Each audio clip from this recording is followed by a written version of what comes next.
안녕하십니까? 자, 이번 시간은 제5절입니다. 이 제5절은 한국의 경호의 역사를 보는 시간입니다.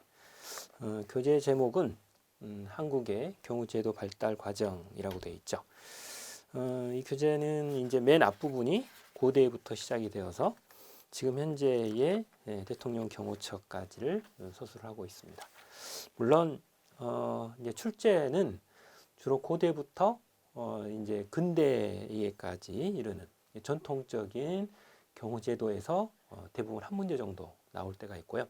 최근의 시험에서는 전통적 경호제도에서 잘 안 나오고 근현대사에서 거의 대부분 집중적으로 출제가 되어지는 것이 오늘날의 추세입니다. 그렇기 때문에 그 경향을 일단 보시면서 시작을 해보죠.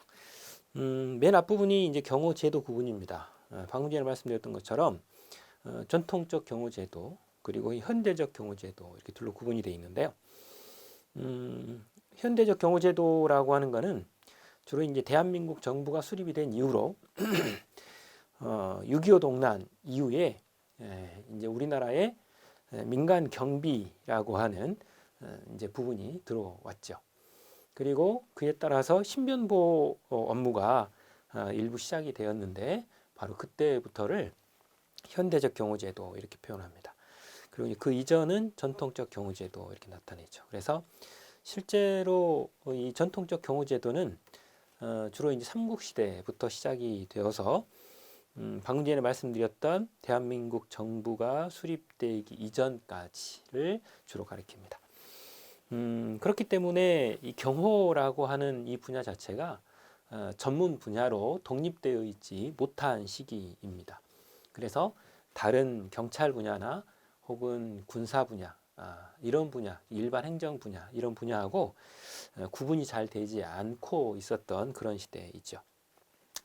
그리고 전통적 경호제도에 있어서도 이제 통일시대 이후에 비로소 실질적인 의미의 민간 경호 조직이 등장을 하기 시작합니다.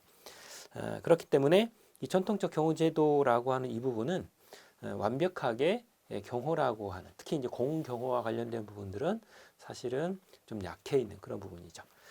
그리고 현대적 경호제도 부분을 보시면 방금 전에 제가 말씀드린 대로 공경호 분야에서 가장 두각을 나타낸 시기는 1948년에 대한민국 정부가 수립된 이후입니다. 그래서 일단은 이제 우리나라의 서양식의 이런 정부가 수립이 되기 시작하죠. 그래서 이제 국회가 만들어지고 대통령을 뽑고 그리고 그 대통령을 경호하기 위해서 이제 경무대를 관할로 하는 거기 나와 있는 창덕궁 경찰서라고 하는 것을 개편을 한 이 경무대 경찰서가 설치가 되게 됩니다. 바로 이런 부분들이 공경호에서 우리가 최초의 공식적인 경호라고 용어도 쓰면서 공경호가 실제로 이루어진 현대지금의 그런 제도입니다. 물론 이게 아니고는 민간 경비 부분도 있습니다. 민간 경비 부분이 경호라고 하지 않죠. 신변보호 이렇게 우리가 불렀습니다. 그게 이제 우리가 말하는 경호였죠. 물론 이 부분은 미군과의 일단 이 관계가 있죠. 납품 관련 부분도 있었고, 이게 이제 민간 경비였죠.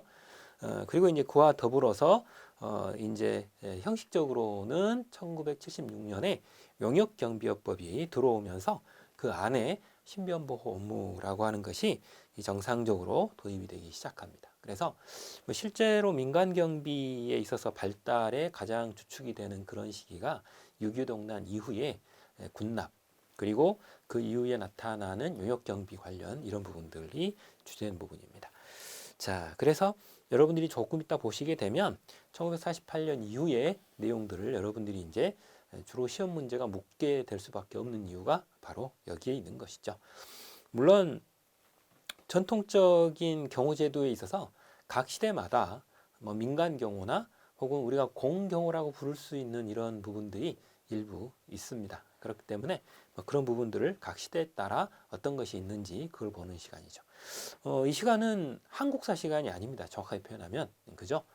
이제 한국의 역사 중에서 경호와 관련되어 있는 조직이 뭐가 있는가, 역사가 어떻게 흘러가는가, 뭐 이런 거를 보는 시간입니다.